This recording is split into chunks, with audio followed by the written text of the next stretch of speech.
بسم اللہ الرحمن الرحیم۔ بعض دفعہ انسان کے تقاضے پورے کرنے کے لیے حکمران کو اہم سرکاری مہمانوں سے ناراضگی مول لینا پڑتی ہے، اور تاریخ ایسی مثالوں سے بھری پڑی ہے۔ اس زمن میں فاروق اعظم رضی اللہ تعالیٰ عنہ کے اس فیصلے کو سنیے جو ذیل کی سطور میں رقم کیا جا رہا ہے۔ جبلہ بن ایہم حسان کا وہ زبردست حکمران تھا کہ جس کے حملے کا خطرہ نبی اکرم صلی اللہ علیہ وسلم کو اپنے مبارک زمانے میں بھی رہا تھا۔ یہی خطرناک بادشاہ بالآخر اسلام کی خوبیوں کو دیکھ کر موم ہوا اور اس نے ارادہ کیا کہ مسلمان ہو جائے۔ جس وقت اس نے مسلمان ہونے کا ارادہ کیا اس وقت حضرت عمر فاروق رضی اللہ تعالیٰ عنہ خلیفہ تھے۔ اس نے امیر المومنین کی خدمت میں لکھا کہ میں آپ کی خدمت میں مسلمان ہونے کے لیے حاضر ہونا چاہتا ہوں۔ یہ خط اس نے ایک قاصد کو دیا اور اسے تاکید کر دی کہ جتنی جلدی ہو سکے اس کا جواب لے کر آؤ۔ قاصد کو روانہ کرنے کے بعد جبلہ بن ایہم یہ سوچ رہا تھا کہ دیکھنا چاہیے امیر المومنین اس کے ساتھ کیا سلوک کرتے ہیں، کہیں ایسا نہ ہو کہ اپنا خطرناک دشمن سمجھ کر کچھ اور جواب دے۔ لیکن جب قاصد نے لا کر جوابی خط دیا تو اس نے پڑھا تو لکھا پایا کہ تم فوراً چلے آؤ، مسلمان ہونے کے بعد تم ہمارے بھائی بن جاؤ گے اور ہر دکھ اور سکھ میں ہمارے ساتھ شریک رہو گے۔ یہ جواب پا کر جبلہ بن ایہم خوش بھی ہوا اور حیران بھی۔ اسے حیرانی یہ ہوئی کہ حضرت عمر رضی اللہ تعالیٰ عنہ نے کوئی شرط پیش نہیں کی، نہ دھمکی دی اور نہ کسی قسم کا الزام لگایا، بلکہ محبت و مساوات کے الفاظ لکھ بھیجے۔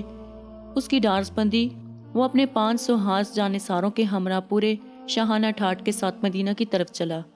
مدینہ سے کچھ فاصلے پر جا کر رکا اور حضرت عمر رضی اللہ تعالیٰ عنہ کو اپنے آنے کی اطلاع دی اور اپنے ساتھیوں کو حکم دیا کہ وہ زر بفت اور ریشم کی سرخ اور زرد وردیاں پہن لیں، چاندی سے سجی سجائی پٹیاں لگا لیں، اپنے گھوڑے پر محمل کی جھولے ڈالیں اور ان کی گردنوں میں سونے کا توق پہنا دیں اور خود جواہرات کا جڑا ہوا تاج اپنے سر پر رکھا۔ کبوتر کے انڈے کے برابر دو نہایت نایاب اور قیمتی موتی تاج کے دونوں طرف لٹکائے، شاہانہ لباس پہنا اور بڑے ٹھاٹ سے مدینہ میں داخل ہوا۔ حضرت عمر رضی اللہ تعالیٰ عنہ نے اپنے مہمان کی بڑی عزت کی، اسے مقام و مرتبے سے نوازا۔ جبلہ مدینہ میں ہی ٹھہرا ہوا تھا کہ حج کا زمانہ آ گیا۔ حضرت عمر رضی اللہ تعالیٰ عنہ حج کے لیے نکلے تو اسے بھی ساتھ لے لیا، لیکن حج کے دنوں میں ہی ایک ایسا واقعہ پیش آیا جس نے جبلہ بن ایہم کی زندگی کا پانسا پلٹ دیا۔ ہوا یہ کہ طواف کرتے وقت جبلہ کے پیچھے پیچھے ایک نوجوان عربی طواف کر رہا تھا۔ اتفاق کی بات کہ اچانک اس کا پاؤں جبلہ کے قیمتی تہبند پر جا پڑا، جس سے جبلہ کا تہبند کھل گیا۔ حصار کے بادشاہ کو غصہ آ گیا اور اس نے نوجوان کے منہ پر تماچا کھینچ مارا، اور تماچا بھی اس زور کا کہ اس نوجوان کی ایک آنکھ جاتی رہی۔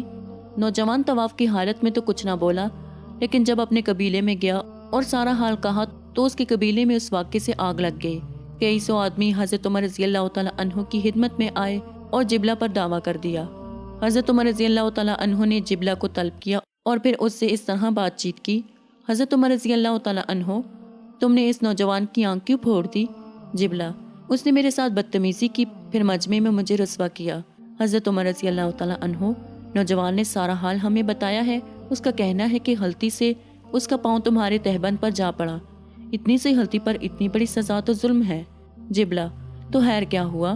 ایک غریب آدمی کو خوش کرنے کے لیے اس واقعے کو اتنی اہمیت تو دی جا رہی ہے۔ حضرت عمر رضی اللہ تعالیٰ عنہ: اسلام امیر اور غریب کے درمیان کوئی فرق نہیں رکھتا۔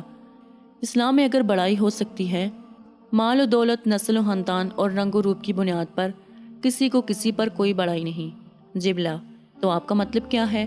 حضرت عمر رضی اللہ تعالیٰ عنہ: اس نوجوان سے معافی مانگو اور اسے کچھ دے کر راضی کر لو، ورنہ آنکھ کے بدلے آنکھ۔ جبلہ: تو کیا میں اس غریب نوجوان سے معافی مانگوں جس کی چادر میں پیون لگے ہوئے ہیں؟ یہ تو مجھ سے نہیں ہو سکے گا۔ حضرت عمر رضی اللہ تعالیٰ عنہ: تو پھر آنکھ کے بدلے میں آنکھ دینے کو تیار ہو جاؤ۔ جبلہ: میں حسان کا بادشاہ، میرا باپ بادشاہ، میرا دادا بادشاہ، میری آنکھ اس کی آنکھ کے برابر کیسے ہو سکتی ہے؟ اس کی آنکھ کے بدلے میں میری آنکھ کیسے نکالی جا سکتی ہے؟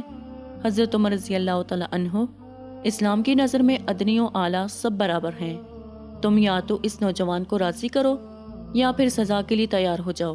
جبلہ: اگر آپ کا اسلام ایسا ہے جو زیر دستوں کے مقابلہ میں زیر دستوں کی پرواہ نہیں کرتا اور بڑے لوگوں اور حاکموں کو خاص حقوق نہیں دیتا، تو ایسے اسلام کو میرا سلام، میں پھر نصرانی ہو جاؤں گا۔